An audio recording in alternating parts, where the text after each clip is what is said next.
Alexa-powered smart speaker and on TuneIn, iHeart, and on Odyssey. Now, from the Signature Bank Studios, this is Chicago's Morning Answer with Dan Proft and Amy Jacobson. America First with Sebastian Gorka, today at 3, right before Sean Thompson at 4 on AM 560. The Answer.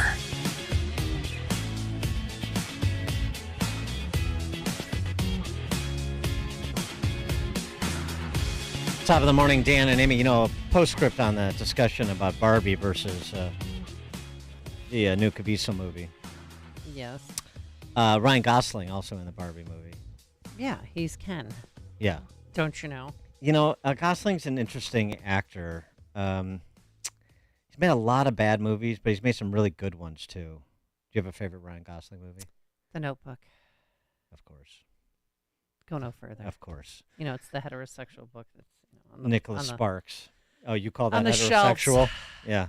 I don't know about that. Libraries. I would say, I think a lot of people say All Good Things, which was good. If you haven't seen, there's two movies that show Gosling's range, I actually think.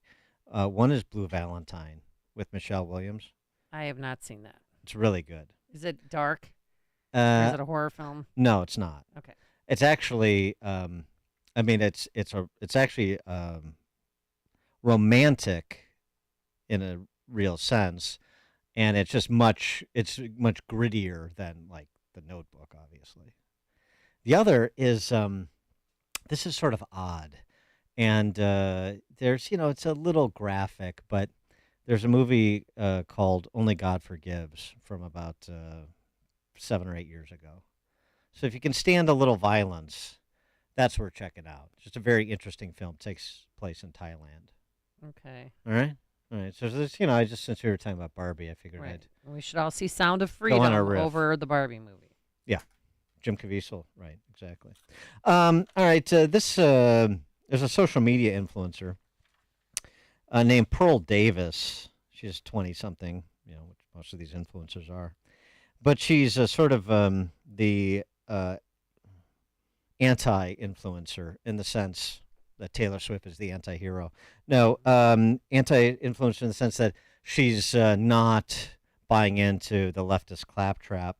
She wants to call things what they are. She got into this debate with another chick on Piers Morgan's show.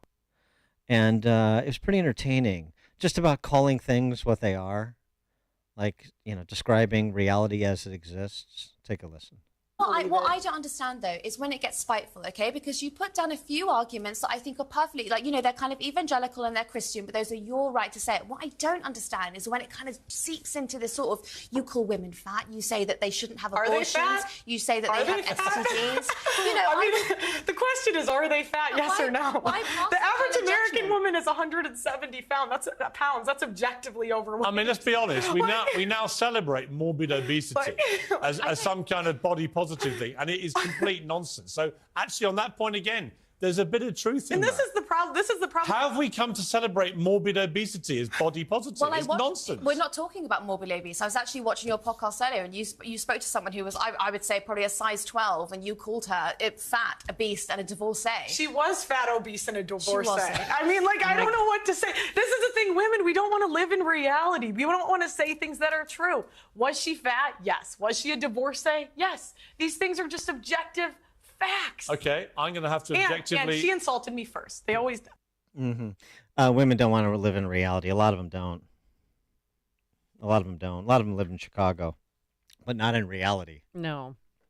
They live in a dream state where everything's fine. And I just, it wasn't so much on physical appearance and things where that clip struck me. It was more on this whole discussion about the Supreme Court cases that deal with the collegiate class, both in terms of admission as well as in terms of student loan forgiveness.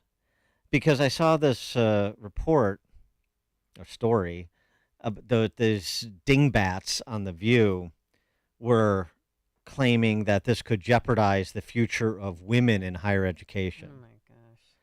And it's amazing how little people understand, even though we've gone through this many times, thanks in large part to the research by Mark Perry, how women dominate college education, higher education. not just at the undergraduate level, but at the graduate level, dominate with exception of a few subject areas. And of course, that's where the focus is. We need to get more women in STEM. Pay no attention to the fact that men are not attending college, graduating in college, earning postgraduate degrees at near the rate of women, but there's no crisis there. For more on all this, please be joined by the aforesaid Mark Perry, Emeritus Professor of Economics and Finance, University of Michigan, Carpe Diem blogger for the American Enterprise Institute. Mark, thanks for joining us. Appreciate it. Yeah, hi, Dan. Hi, Amy. Hello. And so just, give us some of the data in terms of the distribution of undergraduate and graduate degrees, male versus female. Well, women have earned a majority of college degrees for the last 40 years, since the early 1980s, except for doctoral degrees, which they started out earning men about 14 years ago. So this has been going on for a period of 40 years, where I believe now the data show that women get about almost 60% of bachelor's degrees, and probably around 60% of master's degrees, and I think even more than 60% of associate's degrees. And now about 58%, I think, 52 or 54% of doctoral degrees. So at every level of higher education, women get more degrees than men, and this has been going on for 40 years, and the trend has been continuing, and the gap and the gender disparity favoring women has been getting larger and larger over time.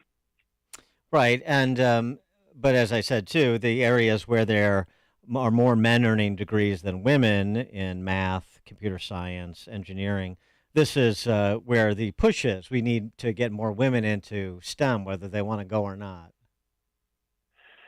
Well, that's right. And in fact, if you look at all of the college degrees by academic field, there's only two academic fields where women remain underrepresented are computer science and engineering. And at the bachelor level, about 20% of degrees in those two fields are awarded to women, and that's been consistent for about 20 years. So as much as they want more and more women to go into STEM and computer science and engineering, they have not been able to really move the needle very much, because I think it's just the fact that the boys and men really gravitate towards engineering more than women do, because they're often very narrowly focused on, quantitative fields, whereas women have a wider variety of different interests. And so I think this is going to be a failed mission to try to socially engineer more and more women in STEM, because they haven't been able to do it for 20 years, despite millions and billions of dollars of spending. They start with Girls Who Code in third grade. They have scholarships, fellowships, summer programs, summer STEM camps, and they really have not been able to increase the share of college degrees in computer science and engineering going to women. So is there any concern that you have, per the Supreme Court decisions, that somehow women are going to be banished from higher education anytime soon? Well, I mean, that's really conflating two different issues. I mean, this has nothing to ending race-conscious admissions has nothing to do with Title IX, which says that, you can't discriminate on the basis of sex. So there would be no relationship between what happened with the Supreme Court that would have no effect on women in higher education. Right, but the argument, of course, is we're all part of marginalized communities, even when we're the majority. We're still part of marginalized communities, and they come for one of us, they come for all of us. First, they come for blacks and Latinos, and then they're going to come for the women. Mark, that's how it goes. Well, that's kind of the theory, but and I've spent 5 years challenging the special preferences that are going to women and to blacks and BIPOCs in higher education, and have been very successful overturning many of these programs that discriminate on the basis of sex. And now more recently I've focused on discrimination on the basis of sex, because Title VI applies once students arrive on campus. The affirmative action was really just an exception to Title VI, and now that exception is gone, and so there's no discrimination allowed at any stage of the college process from application to graduation. What do you expect the workarounds to look like? Because it's clear that, and some, like the dean of Berkeley's law school, have made it clear that they have workarounds at the ready to continue doing what they're doing, even if they're sort of technically complying with the Supreme Court's decision. Yeah, well, that's a good point. And, they've already started to do workarounds. I mean, they've started not requiring standardized test scores and so on, so that could then favor, greater minority enrollment. But, one thing to keep in mind is that there's 3,000 colleges and universities in the United States. And according to the Chronicle of Higher Education a few days ago, only 68 of those 3,000, about 2% of all the colleges in the country, really have been practicing affirmative action because they have their admit rates have been below 25%. But at most colleges and universities, it's either close to open admissions or not very selective.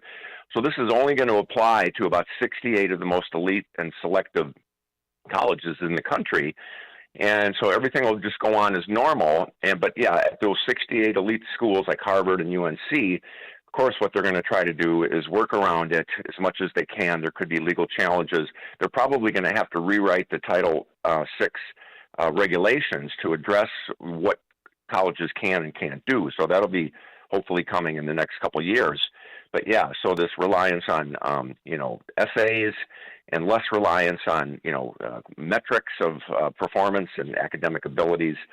And so they'll, be able to work around it, I guess, as much as they can by focusing less on standardized test scores and more on GPAs, which now are getting close to 4.0 everywhere, and then more on their personal essays. Yeah, and just to your point, just a quick data point that Mark provided us, I just want to drive this point home that he was making. The acceptance rate at Northwestern and University of Chicago is 7% of applicants. By contrast, at Loyola and DePaul, it's 70%. So this is what he's pointing up when he's talking about, it's the very difficult to get into schools that are the ones that are really in the crosshairs here. Yeah, and then the students that don't get into those highly selective schools, I mean, there's thousands of other schools, so there won't be any black or brown student in the country who will be denied a college education if that's what they want. And so most of these colleges are not very selective, and so if you don't get into University of Michigan, Ann Arbor, there's 14 other public schools in Michigan that they can go to, Michigan State, Wayne State, and so on. So no student will be denied access to a college education as much as they talk about this very, select group of colleges and universities that have, admittance rates below 25%. And if you don't get into any schools, you can always go to Iowa. Oh, I knew you were going to say that. Yeah. That's where I went. My son's going. But Harvard could stop accepting federal money, right, and instead rely on its, $50 billion plus endowment? $53 billion. Yeah, because Title VI of the Civil Rights Act of 1964 addressed discrimination in federally funded programs. And so in higher education, that generally applies to higher education, federally funded programs are Pell Grants and federally insured student loans, which the universities want so that they can keep raising tuition. They want their students to have access to those federal programs to fund their college education. But there's about 22 colleges in the United States, including Hillsdale College in Michigan is the most well-known, that do not take federal financial assistance.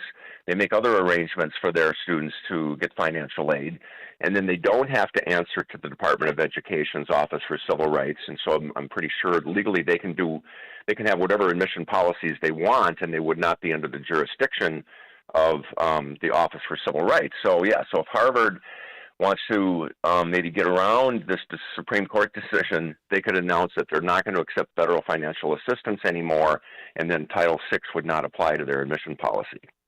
I doubt they'll do that, or need to. I guess for a rainy day with that kind of money. Yeah, my sense of this, get your perspective, Mark, is that this is an important marker that the Supreme Court put down, and it will put these elite universities on notice and make them more circumspect in terms of their discriminatory policies, like Harvard lowering the scores of Asian American students applicants. But it's not going to change their operation really that much. This is more something that has to be won at the cultural level. Winning it at the Supreme Court is not going to change how these schools operate. Well, that's right. And we'll have to see going forward if there's going to be challenges and lawsuits and complaints and so on that challenge college, like Harvard, if they're not complying with Title VI. And, as much as they talk about how they need black and brown students for diversity, I noticed that Harvard only has 15% international students. So one way to increase their diversity of their student body would be to increase the number of foreign students to 25 or 30%. And I think that also would contribute to diversity as much as having more black or Hispanic students there. He is Mark Perry, Emeritus Professor of Economics and Finance, University of Michigan, Carpe Diem blogger for the American Enterprise Institute as well. Always an awesome resource. Mark Perry, thanks as always for joining us. Appreciate it. Sure. Thanks, Dan. Thanks, Amy. Thank you. And he joined us on our turnkey.pro answer line. It's what Chicago is talking about. It's Chicago's Morning Answer with Dan and Amy on AM 560. The Answer. This is Ed Morrissey of HotAir.com for Town Hall. What better birthday gift could America get on Independence Day than a judicial order that dismantles an Orwellian ministry of truth? Federal Judge Terry Doughty used that description of the massive censorship regime between the executive